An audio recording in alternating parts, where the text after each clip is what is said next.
Welcome to the very first episode of Expected by Whom, a podcast exploring the world of hockey through unique lenses, brought to you by the Wing Wheel Podcast. We know a lot of you are tuning in as Red Wings fans, and the Wing Wheel Podcast is the biggest and best Detroit Red Wings show out there. Find the show wherever you listen to or watch your podcast, and go to wingwheelpodcast.com for more. And with that being said, thank you all for tuning into this first episode. I'm Prashanth, and with me, as always, and is forever going to be, it's going to be Sean. As always, and I really enjoyed people who on Twitter today who told us, or over the past couple days, they were lifelong fans of the of Expected by Whom. So to the people who have been, I really appreciate all the dedication and the fan backing we've had for this long and historic podcast we've got running here. Yeah, I mean, it's honestly, it's been, 4 days now? We've got a bunch of lifelong fans. Twitter account already up to almost 1,000 people following it. So all of you people who are tuning in for this very first episode, we greatly appreciate your patronage and support, and we look forward to having a fun and exhilarating way of looking at hockey, and most commonly we'll be looking at the Red Wings here. Yeah, and it was funny. It was we got Ken and Mickey gave us the name drop the other night, and I still had the Twitter notifications turned on for the. I foolishly still had the Twitter notifications turned on for my phone, because all of a sudden my phone just started blowing up right around the same time that was mentioned. So those are now off. We still check them. We still got your mailbag questions, I promise. But we now have. This is going to be fun. I'm thinking when we were kind of this kind of idea kind of came together. I know you were looking to get back into the podcast space. I had always been looking for more opportunities to do things like this, and kind of started talking to Ryan. And I think we're gonna we bring some good perspectives to this. I think we can kind of look at there are admittedly a lot of hockey podcasts out there. We know that. We're gonna try to be a little bit different, and we're gonna try to have some fun exploring some other things, and hopefully we're not just two guys who sound like we pretend we reinvented the wheel when we really didn't. So. Yeah, and so with that being said, I think a good way to sort of kick us off on our first episode here is we'll run everybody through kind of how we're going to approach this podcast, specific topics that we plan to cover, where you can find us. And then I think most importantly for everybody tuning in who's not familiar with us already, we'll share a little bit about our backgrounds and kind of how we got here. And I think that's actually a best place to start. And so, Sean, I don't know if you want to kick us off here. I can turn it over to you if you maybe want to share kind of how you've gotten back into the Detroit beat and a little bit about your journey. Yeah, so I've covered pro hockey, or I've covered hockey basically now for almost 12, a little more than a decade now. I don't need to figure out math. You had COVID years in there, and things feel like they covered for forever. But I'm someone who is from who went to high school in the Detroit area and everything like that. But through work and everything like that, ended up in Texas actually, and I covered the Texas Stars on a beat basis down in Austin, Texas, or Cedar Park, Texas, to be geographically correct. And for about 4 to 5 years, then I was in Dallas for another 5 years, covering the Stars on a beat basis. And then, after that, ended up moving up to doing some national work, ended up moving back to the Detroit area. And long story short for me, I now have 18 different jobs. I'm all within the hockey writing space. I'm the associate editor over at EP Rinkside, the editorial arm of Elite Prospects. I maintain and run my own publication, Shap Shots, right now, where I kind of, I think it was actually in an interview with Ryan, actually, where I actually kind of figured out the right wording, where I'm not a Red Wings beat writer. I don't have the budget or the responsibilities or the travel commitments of a Red Wings beat writer, but I like to live in the fringes on Red Wings coverage, I call it. Doing things like talking to Jake Wallman about going to Texas Roadhouse the night before games, talking to Joe Veleno about why he uses the curve he uses, and looking at how the Red Wings and Griffins use two different systems. I kind of I live in the fringes of Red Wings coverage. There's obviously a lot of beat writers that cover the team. So if you want the day-to-day, who's on what line, the game recap, you already have that given to you by many people. And I like to think I live in that spot where if you want a little bit extra, you want to be a little nerdy on things, that's kind of the space I live in, because I only really enjoy writing about things that are interesting to me. And a long time ago, I realized not that the games aren't fun, we love the games, but a long time I realized that the thing that makes these games great are all those little nerdy things that you bring in, and that can be the human side of things, that can be some of the number side of things, and you try to mesh it all together. And that's going to be something we're going to try to do on this podcast, and a great segue there. And let's throw it back to you. Yeah, I mean, that's exactly what we're hoping to tackle here. So if you're looking for a podcast that's just going to break down kind of what happened in the game and things along those lines, that's not really going to be what we're doing here. You know, with Sean's background, a lot of it is going to be taking those different looks and finding those different stories, maybe the things that haven't been told as much. And for me, you know, for those of you that don't know me, I mean, hockey isn't my day job. I am actually a pharmacist by training, working now in the pharmaceutical industry space. And I've just been a Red Wings fan my whole life. You know, I grew up just like Sean outside of Detroit, downriver Detroit area. For anybody from Groseville, Michigan, that's where I grew up. And then after that, I moved down to North Carolina for high school and then have not left. I've been down here now for college. I'm a big Tar Heel fan. Went to pharmacy school there, a couple years of residency, worked at UNC for a really long time. And you know, now I've been itching to get back into the podcast space. You know, for those of you that listened to Wings for Breakfast when Max and I were both at The Athletic, you know, greatly appreciate everyone who tuned in there. And, you know, after finding a way to settle down life after having a kid, it was figuring out, okay, I've still got this itch to get back and talk about hockey and find different ways to do that.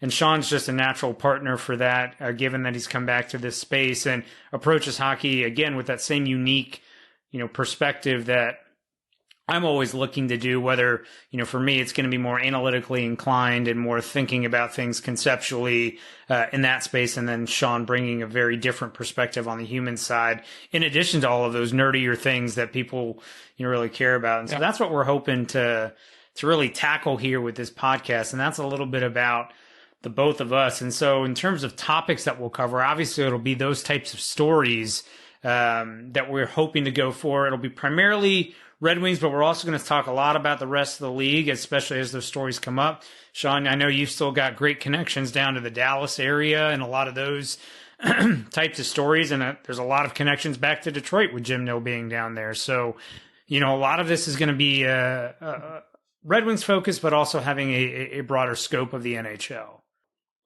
And I think there's and it's one of those things too where it's gonna be fun to see how this evolves, right? Like today we're kind of going, we've got I got a piece of paper here with ideas and a list and everything, and I'm sure there's an idea on here that is absolutely terrible and we won't realize it for long enough and then eventually we'll scrap it, or vice versa. There's an idea we think is terrible that we'll come back to, and I think that's one of the great things about this. And real thanks to the guys real thanks to Ryan and the rest of the guys over at the Winged Wheel for really basically doing the organizing that neither Prashanth and I were willing to go through. Like we had our before we hopped on this, we had our informal going over, all right, you log in to run this software here and you do that. And so it's the fact this actually gets to your earbuds is all thanks to them on getting that done. So we would be remiss if we didn't say that. And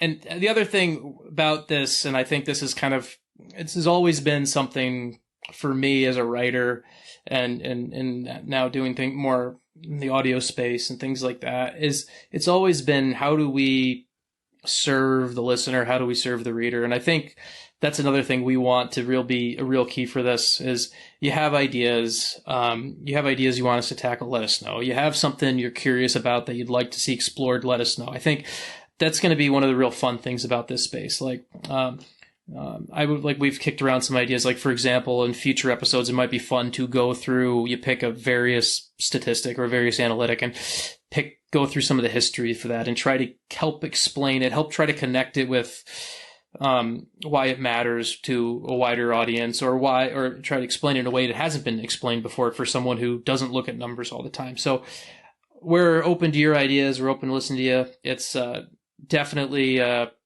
it's going to be a fun space. And I think the other key thing that for us that we're going to come into this from is we're going into that weird space where there's lots of people who, there are people who do this, but there seems to be such a divide all the time where you're either pro the numbers, pro the fancy stats, whatever, or you're watch the game and watch the game old school. It's hockey. It's not on a spreadsheet or whatever. And we're intentionally trying to go down the middle on this. Like, that is something where we're coming in from that space where we're trying to see where the game and the numbers collide on this. And I guess it's one thing to say it, and then we're going to try to prove it to you over the course of perpetuity as we do this.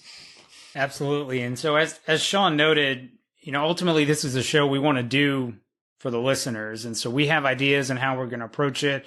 As Sean mentioned, we're going to have, as of now, what we're going to call an analytics corner, where we either talk about certain concepts or statistics and we break them down in a digestible format, or even the way that we approach something, thinking about it from a different perspective or through a unique lens. And so that's one segment we're going to have kind of moving forward, and we'll always take ideas for what people would like us to tackle in those segments. One that's been prevailing on Twitter recently is one that we'll be tackling today.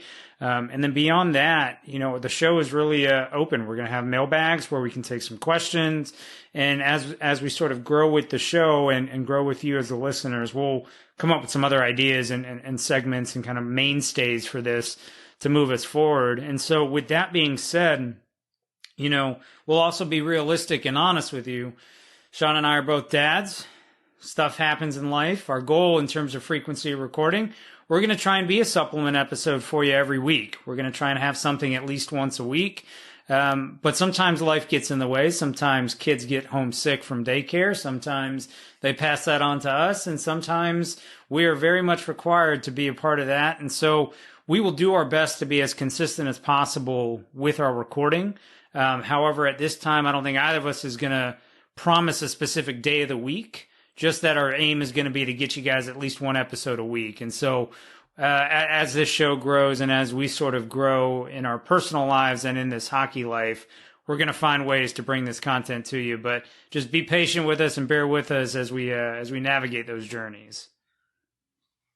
Yeah, the best thing we can promise is we'll be consistently communicative on it. We may not, we're going to try to do it every week. That's definitely going to be a goal, but it's also, some weeks it's not going to happen. Some weeks it is. And we've got the Twitter account set up for that. We've got the guys from Winged Wheel who will communicate things through them. We're going to make sure that this is a good supplement for your hockey fandom, because at the end of the day, so much of this, and I know this is bad to say as someone who comes from the big J journalism area, so much of this is just an extension of your entertainment as a hockey fan. That's what we're part of. And I think the concept of you wanting to understand the game better, you wanting to have something to laugh at, you wanting to have a deeper thought about something, it's all about helping your entertainment of the sport at the end and being a hockey fan. So that's where we exist. And I think it's important for people to acknowledge that. And sometimes that's, I worry that my PHWA card might be, get pulled for when I mention that this is, that we're in the entertainment business and not the big J journalism business. So. Yeah, not every story here is life or death, right? And so that's what we're going to be transparent with. Yes. You can always bet on us communicating, what the plan is and where we're going to be. But like we said, we're going to target once a week to be that supplement to our mothership, the Wing Wheel podcast. And again, if anything ever changes with that schedule, we'll always be sure to let you know. You can find both of us on Twitter. We're pretty active, and we also have the Twitter handle now set up for the podcast, where you can get directly to us if you have segment ideas, mailbag questions, things like that, just make sure you tag the podcast handle. It's at Expected by Whom on Twitter. Make sure you, again, tag that handle to get through any sort of questions, comments, concerns, feedback you have for us. And I think with that, that's a pretty good overview of how we plan to tackle this, Sean. Anything else I miss? Yeah, so with, this is who we are. We're going to have some fun with it. I think it's one of the things I guess this is the first analytics corner, right? Like, even though this is more of also, this one will also be quote unquote cap corner if you want to go down that route too. But it's, you had some good interaction with this on Twitter the other day, and the Red Wings made a decision this week to, they didn't make it this week. They just finalized their decision this week to not play Simon Edvinsson after 9 NHL games. And you and I have come from a similar spot on this, I believe. Yeah. So for those not familiar, when an 18 or 19-year-old signs their entry-level contract, NHL general managers have the option to slide that contract 2 years for an 18-year-old, 1 year for a 19-year-old. And what it means to slide the contract is effectively you don't burn the first year of that contract. So those players can actually play up to 9 NHL games before you have to make a decision. Once they play that 10th game, that starts the clock on that 3-year entry-level contract. And so in the case of Simon Edvinsson, what Steve Yzerman and management elected to do was they let him play his 9 games, and after which they sent him down to Grand Rapids. And what that means ultimately is this year, 2022-2023, will not count as the first year of his 3-year entry-level contract. What that means is now next year, the clock will start. And for him, at that point, once he plays his 10 games next year, that'll kick in as the first year of the deal. And so then he'll have 3 years after that. And there's a lot of debate and discussion that went on with that on Twitter when I decided to put out the statement. I disagree with the decision to slide Simon Edvinsson's contract. I think they absolutely should have burned that first year. And so, Sean, kind of taking that, what are your thoughts to sort of open on kind of pros and cons of entry-level slides? Yeah, and we don't have a heated argument on this because you and I are coming from a similar spot. So I don't know if that's good for podcasting. Maybe one of us should have played the black hat on this. But to the entry level slide, it's basically it's a mechanism that it allows the team. Not only does it allow, basically it turns Simon Edvinsson's 3-year contract into a 4-year contract, which gives the team technically longer control, but it's these guys' contracts end with RFA status. So even though they're technically free agents, they're not really. It's restricted free agency. There's the restricted is right in the title. I think one thing to be clearer on whether you slide a contract or not. So often, it doesn't involve a guy in Edvinsson's spot. And I think that's the thing that makes this more of the unique situation with Edvinsson, where oftentimes we're talking about the kid from junior hockey, where we're like, oh, he's got to play, like it's the whole Shane Wright situation with Seattle, where they're like, okay, are we going to play him? Are we going to play him 10 games? Are we going to keep him here? Are we going to send him back to the OHL, which they ultimately did. And he played 8 NHL games this year. So even with all of the time Shane Wright spent in Seattle as a healthy scratch, then back to the OHL, and now he's going to finish the year with Coachella Valley. In the AHL, his contract will officially slide and start next year. Simon Edvinsson, being a player from Sweden and not subject to the CHL-NHL agreement, which is a whole nother debate we can have it another day because I feel like that needs major tweaking. But Simon Edvinsson is effectively...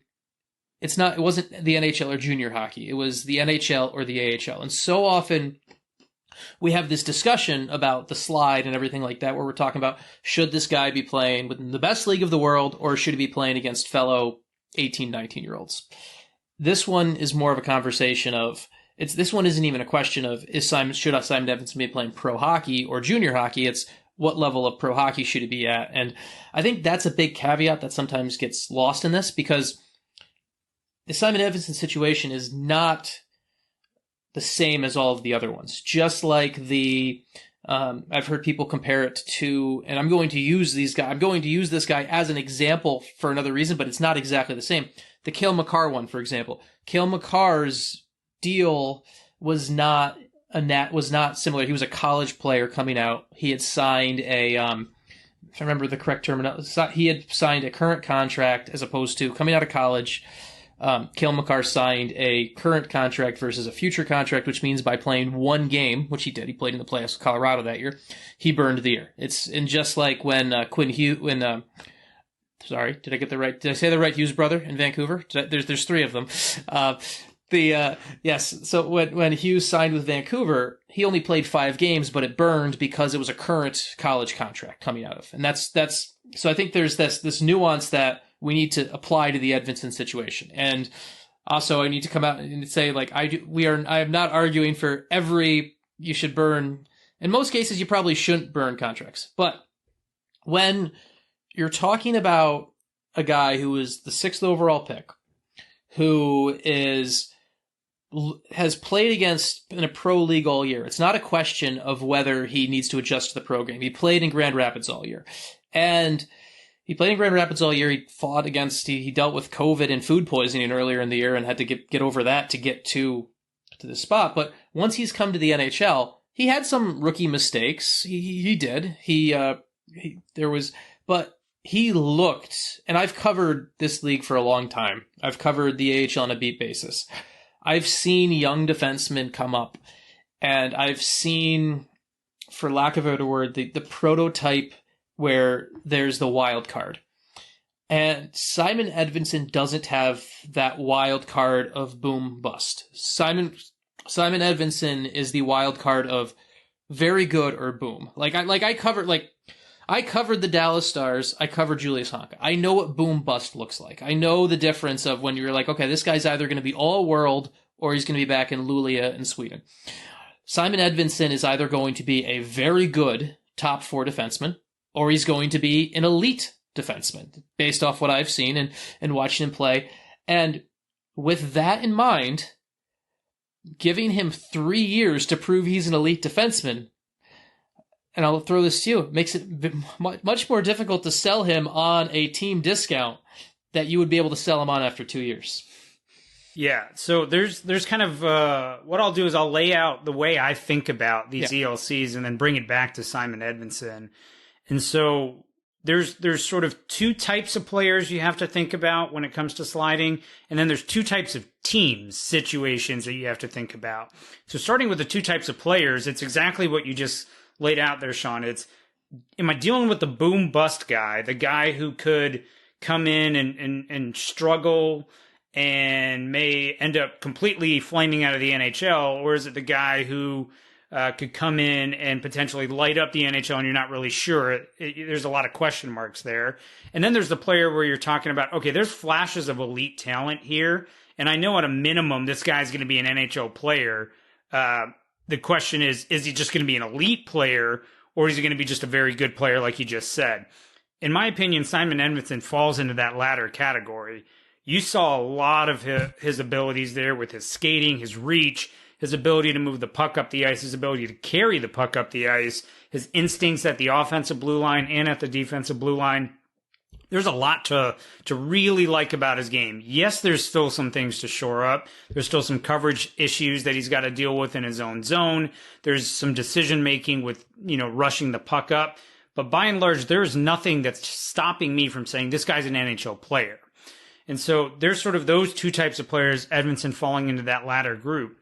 With that latter group, it's imperative to get them to the negotiating table as soon as you can. Because as Sean just said, the more time you spend and allow them to build up a body of work, the more time that they have to really accumulate those stats that result in you having to pay them a lot more. And I'm going to give you guys an example of a player that was played out perfectly, where it maybe wouldn't have made a ton of sense initially, but after seeing how it's played out in hindsight, it makes a lot of sense. And that guy's Leon Draisaitl. You look at him with Edmonton. In his first 9 games in Edmonton in 2014, 2015, he had 1 goal, 2 assists, playing 13 minutes a night, was a -4. you could have very easily said, okay, Leon Draisaitl, your 9 games are up. We're not going to burn your contract. We're going to slide that. But the Oilers didn't. He played 37 games that first year, gets to his second year, and all of a sudden there's the jump.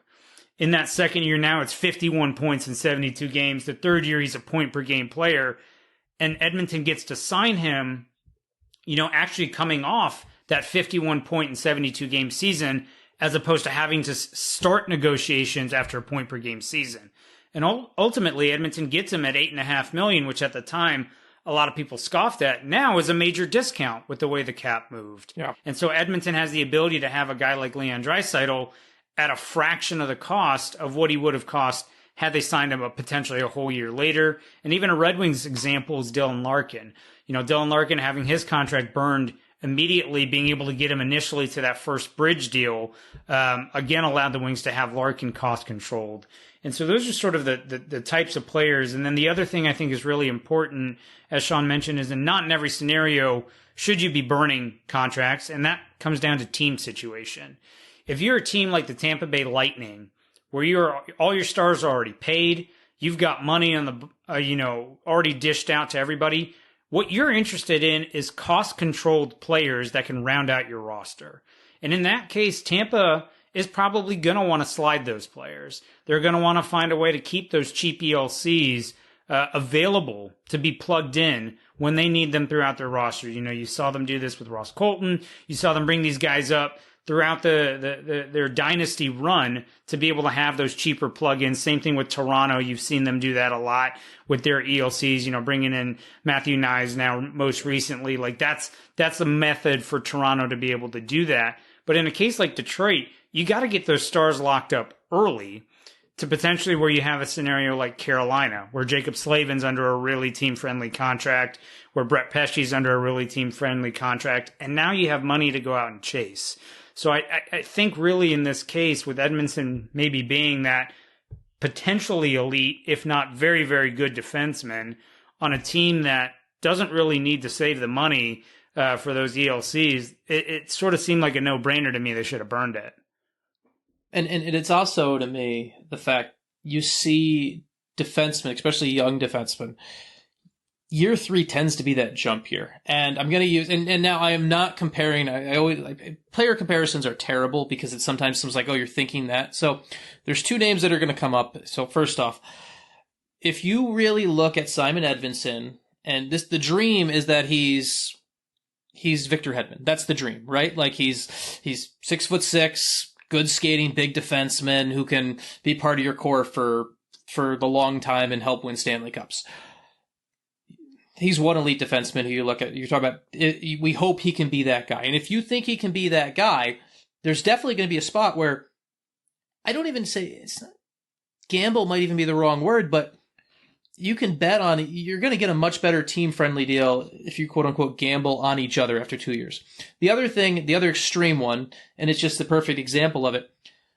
Imagine if Colorado had not, and now they did, once again, it was college, but imagine if Colorado had not had Cale Makar come out and play in those playoffs. And so Cale Makar goes through 2 seasons. At the end of his second season, he gets the deal, the new 6-year deal worth $9 million each. The first year of that deal, wins the Norris, wins the Conn Smythe, wins the Stanley Cup. Just from a real life perspective of the difference between what you say, oh, it's 1 year. The difference between year 2 and 3 for Cale Makar, what is Cale Makar getting if all of a sudden he comes off that cup? How much money how big is the Brinks truck that Joe Sakic has to back up at that point? It's a serious thing. It's absolutely vital that you have the foresight to see what that player can develop into. And had the Avalanche not had that success, I mean, if you're looking for another name that fits, Roman Josi, the Predators had Roman Josi, what was it, a 7-year deal at a $4 million cap hit? That was the steal of a deal. And again, it came right off of that first 3-year entry-level contract. And so it really comes down to, if you think you've got a potentially elite player, particularly on defense, where these guys tend to take a year or 2 to adjust before they make their jump, and you've got a scenario where you are not trying to pinch pennies, you can afford to get that player to the negotiating table earlier, I think it's critical that you burn those years to advance those guys. And then when you get into some Edvinsson specific cases, you and I were talking about this earlier, with Edvinsson now sliding a year, you're putting him on the same timeline as Marco Kasper to get paid. And potentially, if the Wings win the draft lottery this year, knock on wood, I will knock on every sort of wood, you're now putting him on the same timeline as potentially a Connor Bedard or Adam Fantilli. And so now you're paying all three of those guys in the same offseason. And then the other sort of caveat that goes to that is every year that you punt this out, we are all waiting for the salary cap to jump. And that's going to come as soon as the players have paid off their escrow, right? And so as soon as the players pay that off, they are hinting that there's going to be a sizable jump in the cap. And what we've last been told is somewhere around 24, 25 is when the players are going to have that paid off. So potentially the first year you go to sign Simon Edvinsson to his new contract is going to be the first year of that big salary cap increase. And that may again potentially impact the amount of dollars you're giving not only to him, but Kasper and potentially whoever the Wings are picking out of this year's draft. And there's also the level of, if you give Simon Edvinsson 3 years to prove that he is what we think he's going to be, he may not even want that long-term deal at that point. I know we like to think that players are all loyal and everything like that, but at the end of the day, hockey players in general are not the smartest businessmen. Like a lot of these 8-year deals and everything like that, they're not smart business. Yes, you've set your family up for life, but you would make more money in the long run by taking by signing 2-year deals, 3-year deals. And it's something that Simon Edvinsson, from his perspective, will come up as an RFA and may not want the long-term deal at that point. It's like, okay, I can just buy myself to UFA status, or I want to sign a 2-year RFA, a bridge deal with what effectively is like the Alex DeBrincat poison pill for the qualifying offer. Like for those quick understand for anyone, just so I keep everyone on the same page. When you're an RFA, your qualifying offer is your salary from your last year's contract. So, for example, Alex DeBrincat, who is making, I don't have his cap hit in front of me right now, but his salary this year is $9 million. So that's why his qualifying offer has to be $9 million as the cap hit. And so if you're an agent and you're the player, you look at that like, okay, we come out of 3 years. We've proven we're a top 4 defender in this league. We'll take the bridge deal. Like it's like I look at, as you talk about a team I've covered, I know people are going to be like, oh, the Stars got a really team-friendly deal for Jason Robertson at 4 years, but you know how much money Jason Robertson's going to make out the end of that bridge? Like that is, like that is, you talk about a huge salary right around the time the salary cap jumps at the same time. That's something where like it's team-friendly now, and he's going to be paid like the 100-point player he is, especially if it continues. Even more so, and he's going to make more money in the long run by taking the team-friendly deal that he did now. Yeah, I mean, look at Austin Matthews, right? Coming off of his 3-year deal, What did he do? He took a 5-year deal at $11.6 million, and now we're already all talking about Matthews after next season. He's going to be a free agent, and again, potentially the cap has jumped, and how much money is Austin Matthews going to collect off of that? He's going to definitely get more than 11.6. I mean, we're going to potentially be talking about close to a max contract player at that time. Mm-hmm. And so now he's a guy who's potentially maximized his earnings exponentially. So again, it is so critically important to get these guys to the negotiating table early, be able to get them locked in early if you can, if they want to be a part of that, and get them locked into team-friendly cap hits that allow you to then spend your money elsewhere in terms of bringing in free agents and using it to potentially acquire other players in trade. So I think in this case, this was potentially a mistake to not do this with Edvinsson, although only time will tell if he really does become that elite defenseman. It could be a problem, or the Wings may have another remedy around it. But even so, like even if you burn it and he just turns into a third pair guy, like even so, it's what's the downfall? He becomes an RFA. You can just still have the qualifying offer, and you move on. Like I don't see the downside to this one at all. Like that's the other one where it's like we keep talking about the upside and the positive, and you keep waiting to like talking against myself. I almost keep waiting for like there's some magic bullet I'm missing. There's something I'm missing. But if he's not good, which we don't think is the case, but if he's not good, and he's nothing more than a third pairing guy, whatever. All that happens is you can sign him for his qualifying offer, which will be like 920. I think it has to go up 30%. So it'll be like his cap hit will have to be like 950 or whatever. And that's it. Like that's the worst case scenario here. Like I don't for if you had burned the deal. Obviously now you're at the spot where it feels like it's an easy sell off as like, oh, we saved some cap for 3 years from now. It feels like overall it just feels like cap malpractice. It just feels like these are the little things where when you talk about running an organization, obviously your goal is to win the Stanley Cup. And you and I think would both agree that barring a draft lottery win, it's hard to say the Red Wings, even if the Red Wings won the draft lottery, it's hard to say the Red Wings are going to win the Stanley Cup in 3 years. Even the most fanatical Red Wings fan in the world is going to have a hard time sanely looking in the mirror and saying that. And so if you're going to win a Stanley Cup, it's going to be 4 or 5 years from now at the earliest. So if that's going to happen, Simon Edvinsson is probably going to be part of your core, and you're going to want Simon Edvinsson at a discount that you've stopped yourself from being able to get. So, yeah. And I mean, again, if you want to bring this back to another example of what the potential downside looks like, to relate this for Red Wings fans, look at Michael Rasmussen.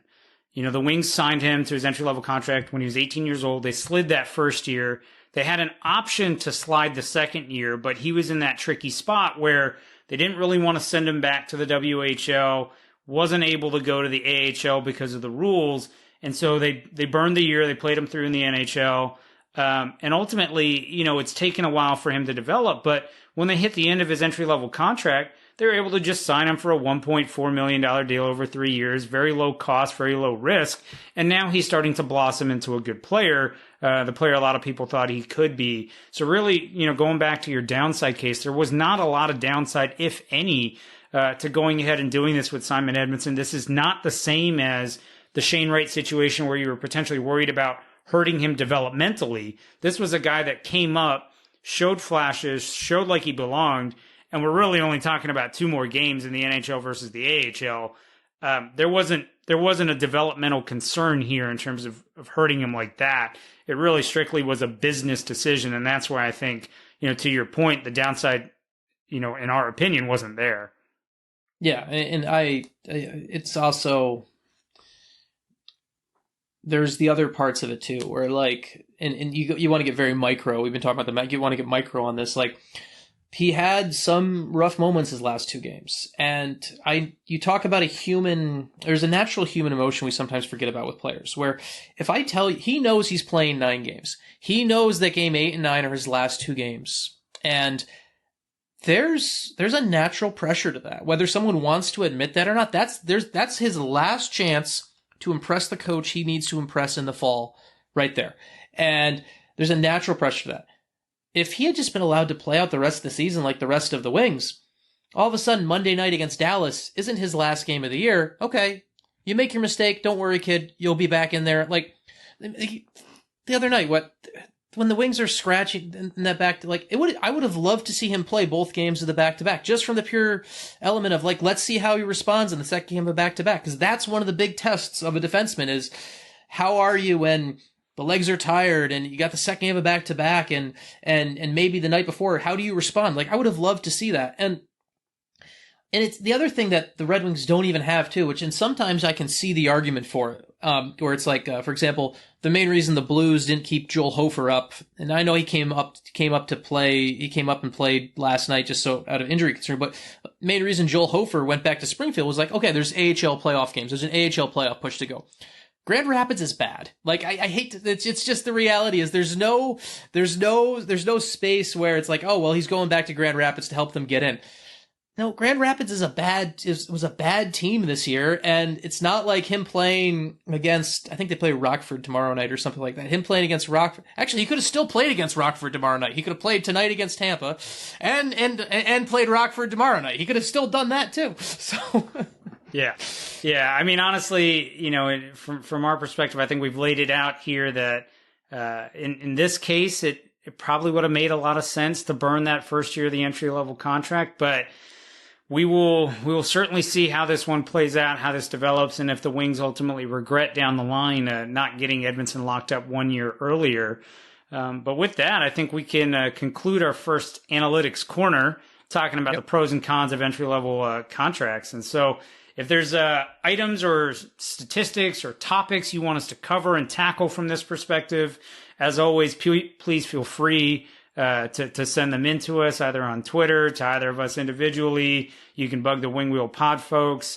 And if you'd like to support our show, subscribe to the Wing Wheel Podcast on Patreon. That's patreon.com/wingwheelpodcasts. By subscribing, you're not only unlocking more great benefits like Wing Wheel Podcast exclusive Discord, which will have a dedicated Expected by Whom channel. You can unlock bonus episodes and more. You're also supporting us as we're a part of the Wing Wheel Podcast Content Network. So with that, I think, Sean, you and I decided we would leave a fair amount of time for mailbag questions, as a lot of you brought a lot of questions. And so we're going to try and do our best to tackle as many as we could. Yeah, it was, in addition to the following on the Twitter handle, all of the people reaching out and the just kind of the questions we got a lot of really good ones. I mean, there's some of them spurned. We've been kind of texting back and forth about some of these other ones too, and we'll bring some of that conversation on air as well. But it was definitely for all you lifelong fans of the show, you really brought it. So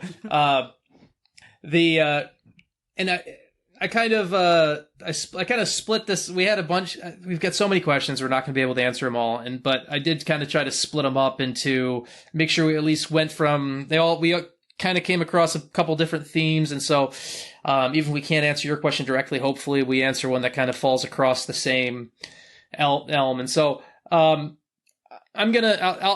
be our first reader and to go to. I want to make sure I have our give credit to the listener who asked it. So our first from Thomas. I'm just getting into hockey analytics as a computer science student. How can I best learn about model building, visualization? Any book, paper, website, recommendations to really get into the math of building a new model and and technology to build a stunning viz? Thank you and the best of luck. Now, this is going to be definitely going way more at you to answer. I'm still the pen and paper guy, and I'm not going to be able to build the viz, but we had a lot of questions about just getting into hockey analytics and where to get started on just kind of step into a field that can be frankly intimidating, because I think doesn't always get presented as a welcoming, as an easy, welcoming, like easy thing to jump into as it should be. Yeah. And so, with that, we had a question from Thomas, so one from Dead Squid sort of saying the same thing. And then another one from M Long Deck, talking about how to really incorporate it. And so I'll just sort of tackle this by explaining, one, how to maybe get into it, and two, barriers to utilization of analytics. And so I think the first thing to do to get into hockey analytics is pay attention to what people are doing, what the people who are already out there doing, and read their work, because a lot of these guys spend a lot of time really devoting to their craft, analyzing, reading, putting in the effort, and then they put together these very detailed write-ups. And so most of you probably are aware of who Micah McCurdy is. He's at Ineffective Math on Twitter. He's written up his model every summer for the last 7 summers. All of them are on his website, hockeyviz.com.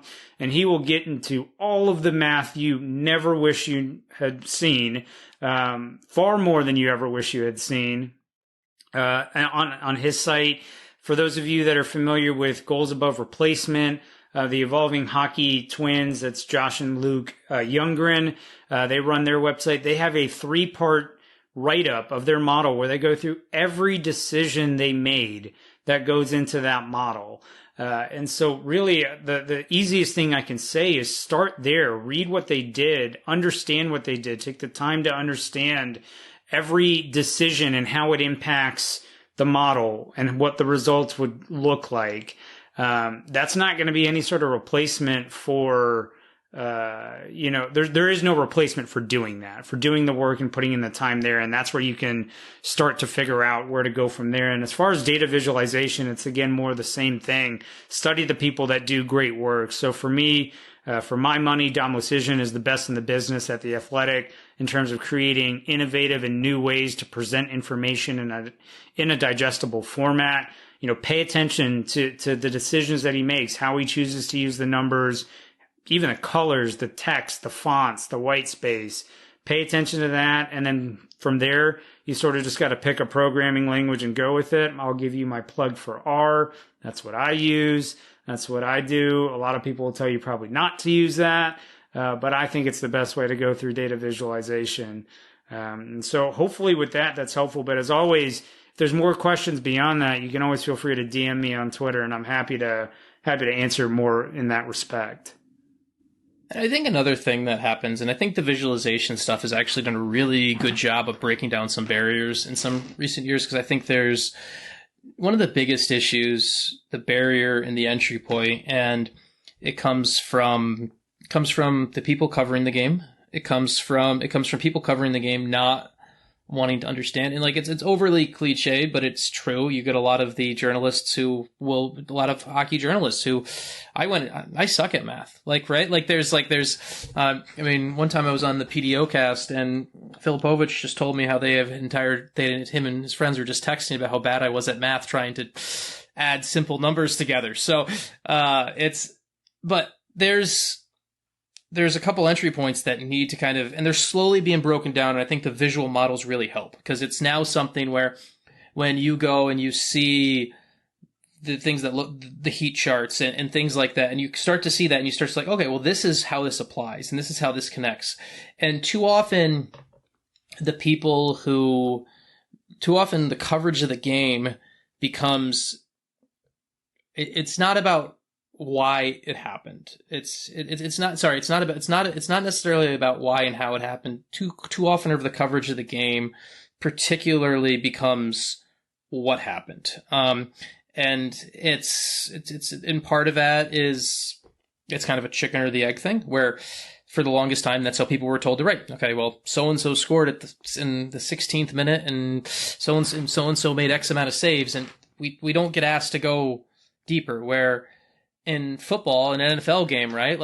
If a team decides to run a run pass option from the 8-yard line or something like that, you'll see an entire story about that decision. Where, Derek Lalonde say Derek Lalonde changes the forecheck, right? Say he changes the forecheck.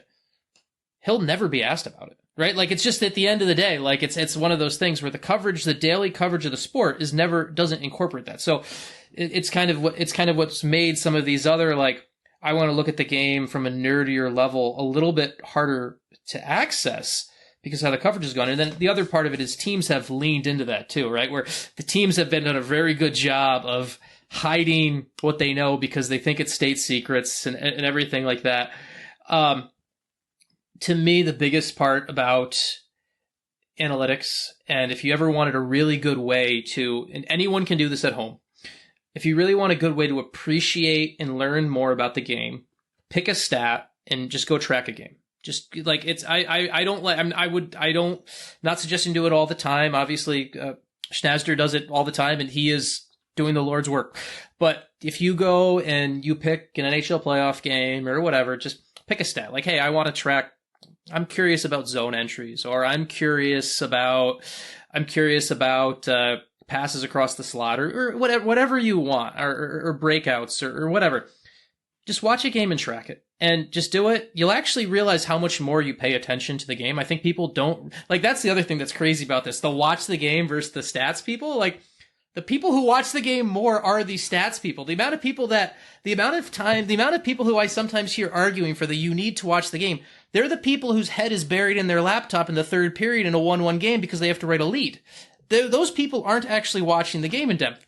Once again, my PHWA card may be pulled after this, but but that's the reality of it. And I've gone on not a rant, but let's continue to get some questions in on this while we're going.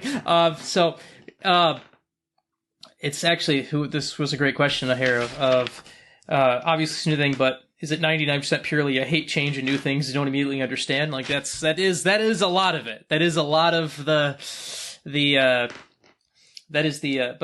anywho, analytics are stats. And maybe if we started using, if in general we used the terminology stats more than analytics, all of a sudden like someone would start using quote unquote analytics and not even realize they were doing it. It's just, that's the reality of it. Yeah, I mean, just to add just a very quick blurb on that, I think it's a two-way street with communication, and I think sometimes that gets lost where potentially you have the analyst who's generating the stats, and then you have the person who's paying attention or the fan who's trying to absorb that stat, but they're not speaking the same language. I have to, as the analyst, put what I'm doing into language that you understand. And similarly, when you're communicating back to me about what you think is important with the stat, you've got to put it in a manner in which I can understand. This sort of stuff comes up all the time in my day job where, you're talking about the medical people communicating with the salespeople. They're going to talk to each other in two different languages. Lawyers are going to talk to you very differently than somebody else, but it's finding ways to actually take the information and putting it into a framework that the person you're talking to understands. And I think from an analyst side, that hasn't been done nearly enough. It's here's all these complicated math symbols. Please understand exactly what I did. And that's not always going to work, because you're not going to have people that have the ability to understand that. So you've got to take that and turn that into digestible format. So it is a two-way street. It's not just 99%, I do not want to talk about math. It's also the same barrier has to be overcome of, I need to do a better job of explaining this as not math. It's funny, and I'm not trying to have a theological discussion, but it is almost like it is very similar to the science and religion concept. I once had someone tell me good science and good religion will come to the same conclusion. It's religion in many ways, and I really, once again, don't want to offend anyone saying this, but good religion in many ways is stories to explain things.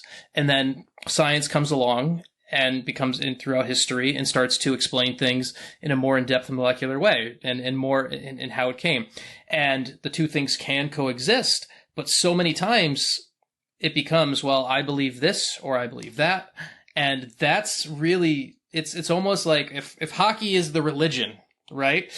Analytics and everything is the science that all of a sudden people are like getting scared of and coming in, when really those people love hockey just like those people love hockey to go and track as many games, to track many games, to think those people don't love the game is always hilarious to me. It's just, you're coming at it from another perspective. It's also, it's a space too where it's so easy to backhand it away to, where people will be like, oh, well, you're just looking at these numbers. It's a lot of the times the question should be, and I feel I'm actually proud of this. You and I have had this interaction before where I've always been kind of open-minded on this stuff. Hence you and I are having a whole podcast about this. But there's been times where the other day, a couple weeks ago, I was writing a story about should goalies play both games of the back-to-backs. I know the human. I talked to players about it and everything like that. There's a human element to. I talked to Ben Bishop about it. I talked to Paul Maurice about it, and then there's also the hard numbers about it. That how do you mesh those? And I think too often those things don't get caught, where it becomes, as a reader and as a consumer of hockey coverage, you have to try to put it together yourself, and not enough coverage puts it together for you. And hopefully this podcast lives in that space. Listen to Expected by Whom. There you go. Perfect segue there, right? So completely set that up. Along those lines, I'm gonna skip down here to another very interesting question that you and I have had a lot of conversation about via text ever since we saw this come in. But it comes down to, when you have numbers available and whatnot, generating those hypotheses that you would want to see answered. So in this case, we had a question from J2 Slager saying, if analytics suddenly became available for all of hockey history, what would be the first question to answer? Yeah, we were going back and forth.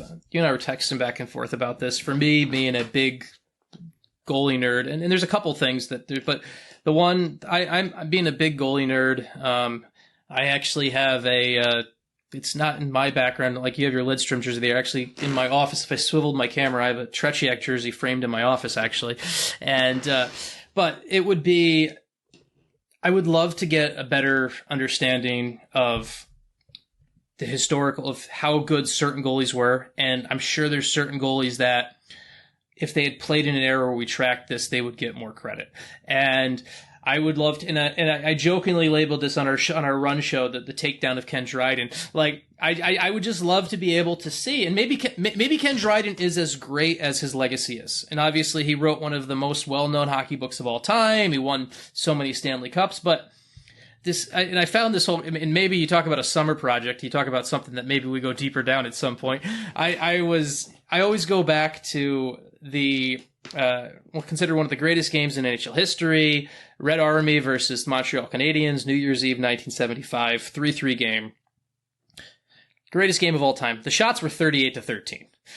Like, it was the Canadiens had 38 shots. Now, I went back and found that whole game on YouTube and watched a little bit. The Canadiens were running more like an NHL team. There are some shots in there that are ill-advised, and the Soviets were a little bit more selective in their shooting, so that was part of it. But Vladislav Tretiak outplayed Ken Dryden by a country mile in that in a game that should have been 5-1. It was 3-3. So I would love, if I get this magic wand, I'd love to learn about, okay, which goalies in history deserve more of our credit? Which ones do we need to? Because it's so easy to. There's some guys who we go back and we look at and we say, like, oh, well, that guy's great. And it just becomes the fact of, well, they won games. And were they a system goalie? Could you have put someone else in there? And really the only way we can ever really judge it is by looking at their stats, maybe compared to their backup. And that's really the only way we can do it. I'd love to have this information on that. Yeah, I mean, along those lines, right?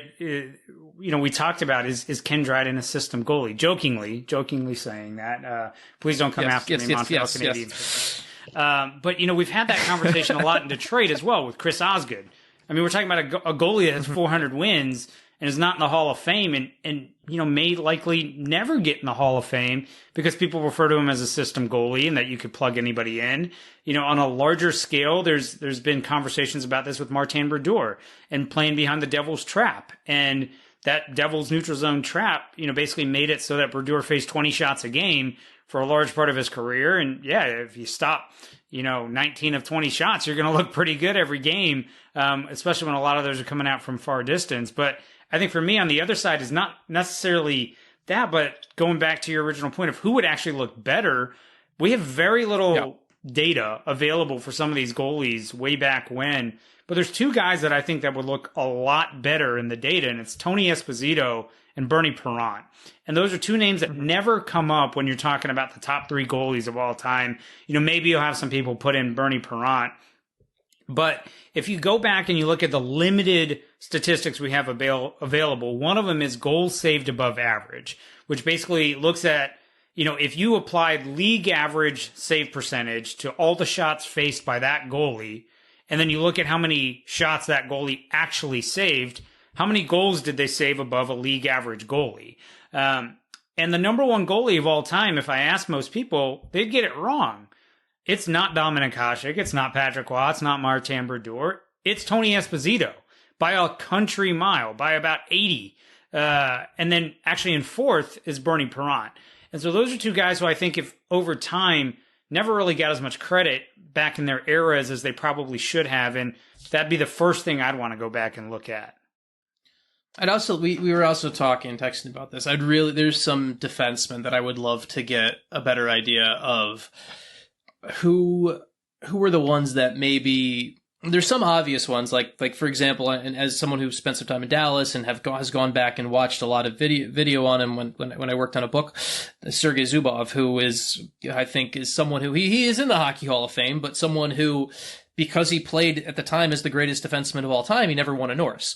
And so I would love to get a better idea of players like that. And there's other defensemen throughout history who, because like, statistically speaking, we're still behind on judging defensemen. It's still, I mean, the Norris Trophy this year we're only in 2023 where we're finally getting to spots where people are looking at total defensemen, as opposed to so oftentimes the voting becomes, I can sort by points. Like that's really what happens. And it's something where it's not, and I'm not even blaming everyone, because a lot of people who vote, as much as I want voters to watch as much of the league as possible, at the end of the day, if you're the Red Wings beat writer and you're voting for league-wide awards, you watch 82 games a year in person, and you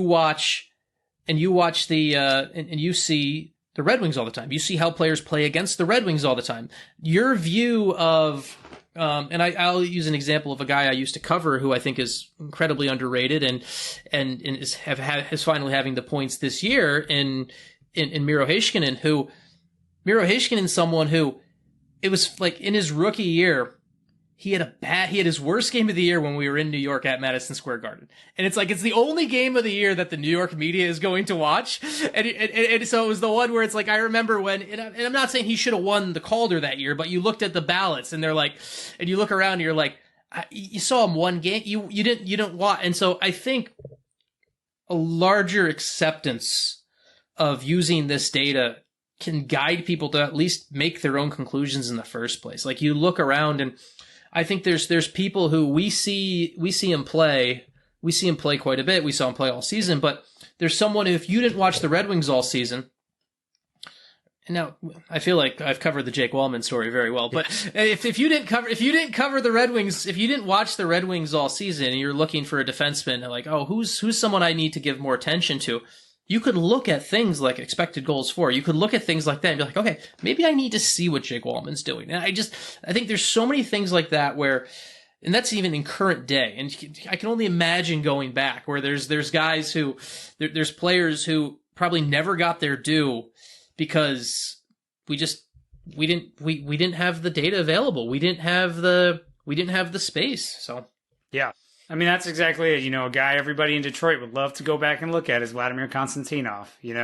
There was a time back in the mid-'90s where people would put him right there with Nick Lidstrom and say, he's just as good, if not better, and his time for the Norris is coming. And so, that's a guy I bet if you go back and look at, he looks exponentially better. But, it's a fascinating question. There's so many things I would want to take a look at. Unfortunately, time is not endless, and therefore we cannot spend all time looking at that. Yeah. Let's get into some of these, get some more, I labeled this one as more wingsier analytic-based questions. We already talked a lot about Simon Edvinsson, of course. Which one do you want to take on here? I'll let you lead on this one. This is how this podcast is going to go, people. This is how this podcast is going to go. We're going to be slightly planned, and then we'll sound like we're just producing it mid-show. That's going to happen. Yeah, I mean, one of the ones that I thought was interesting was from, looks like Brendan Rell, in terms of post-draft, pre-draft analytics, and how that really translates into NHL performance, and if there's any key metrics that indicate good or bad expectations, and looking for an example or two from the recent Red Wings pipeline. So I think I can start with this, and then Sean, I'd love your input in terms of just from covering from pre-draft, post-draft, kind of what you've picked up from this. But I'll tell you, from a number standpoint, this is still very much in its infancy in what you'll see in the public. There has not really been a right way or a wrong way to approach this. And for years, it's honestly been a lot of sort by points, sort by height, and sort by age. And that's how a lot of people judge prospects. And so if you look at a lot of the public models out there, they're effectively just looking at points, age, and height. And there's not much more to it than that.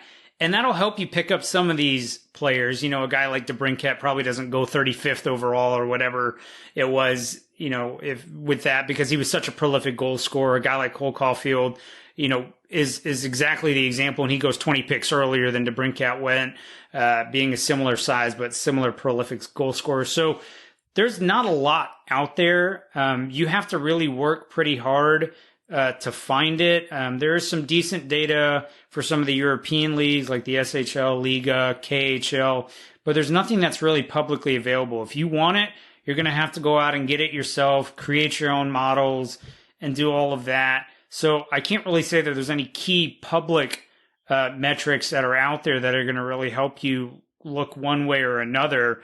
You know, I think there's maybe, besides really just looking at the points, height, and age, and if there's guys that are doing that and they're doing that in a tough league, those are maybe guys you want to keep an eye on. Yeah, and I mean, you talk about the stone ages of things. Like time on ice is not a public stat in the AHL.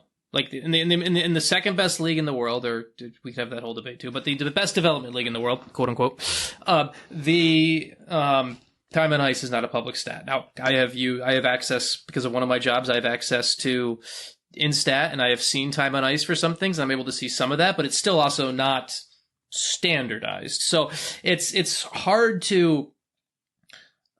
We don't have enough data we don't have enough standardized data to really create a fair groundwork for what is a analytical darling prospect. I think that's one of the, like, we're not going to, I still, like, hopefully, I mean, maybe 15 years from now, we'll be at a draft and, like, the analysis will be like, hey, this guy's going 6th overall, he's an analytical darling. Like, we don't have that yet. We're still far away from that. We're still in the spot where NHL teams, at least every NHL team has an analytics staff. It's everyone has some. It's how they use them is really the big difference. But we're still in the Stone Ages there. So where it's going in the prospecting pool, it's still not much more than maybe some teams use it, and maybe you can use it for certain places. Like I think, and even sometimes the player comp stuff gets difficult, but like there'll be things where it's like, oh, hey, this guy is look at this guy's numbers as a 19-year-old in the SHL, and we look at him against the typical 19-year-old. Because it's not fair to him. Like, for example, that's a league that, what's Hank's brother's name? The other Lundqvist. What's his name? I can't remember. Joel. Joel, yeah. So, yeah, Joel Lundqvist played in that league forever. Is it fair to judge a 19-year-old against his performance in the SHL, because that's who he's playing against? Or in college hockey, I think it's important to look at, you have 24-year-olds playing against, versus what an 18-year-old is more impressive, or what they've done there is why, like, that's why, I mean, Adam Fantilli, no matter what age Adam Fantilli is, he would be impressive. But the fact he did this in an NHL draft year as a draft eligible, that just makes Fantilli even more impressive, and why, obviously, if not for Bedard, he'd be the one we'd all be talking about going number one. So the prospect space, I hope we get further on this, and maybe it's something that we can do with this show from maybe a Grand Rapids perspective or an AHL perspective, of playing around with some of those tools and trying to bring a little bit on that. And that's something that I think we'll put a pin in and definitely talk out, because I would love to, like, for example, I would love to see, we talked about Simon, I would love to be able to maybe we should go back and look at how did Simon look analytically in Grand Rapids this year? How did he look? And I'd love to use the break point of about like December 15th, right? Because like he dealt with, and this is where we could talk about nuance, right? Like COVID, food poisoning back to back. Like the first half of the year probably tanked his numbers. If his numbers aren't tanked, I would actually be surprised. But by the first half of the year, so the prospect space is one that's like, prospecting is now getting bigger, and like the two sides hopefully meet someday a little bit better for us publicly. Yeah. So I think you raised one important point that I want to reiterate.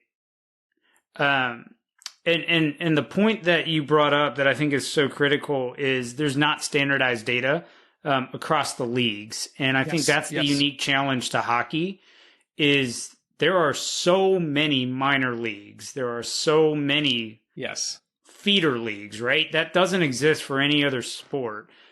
even within the NCAA, there's a dramatic difference in the strength of some of these conferences, right? Like if you're looking at someone who's playing D1 independent, they're not playing the same, schedule as Hockey East.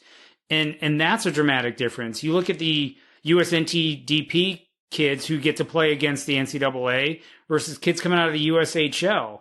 That's a very different standard that they're playing against. And so not only is the quality of data available from each league drastically different, but the strength to be able to compare across those leagues basically makes it impossible. And so that's why any model that you see out there that's attempting to create a unified way to look across leagues is generally looking at points, height, and age, because those are the only things that are consistently available across all leagues. And we have to understand that when we get to the NHL level, we don't want to evaluate players by points, height, and age. There are better ways to do that, and that's where that nuance comes in. That's where evaluating players against historical players from their own league comes in, because that's really the only way you have standardized data to be able to do this and actually build a more nuanced model for each league. So keep that in mind anytime you're looking at anything that's trying to create a catch-all stat across all prospects. None of them have the same data available, and you're largely looking at just points.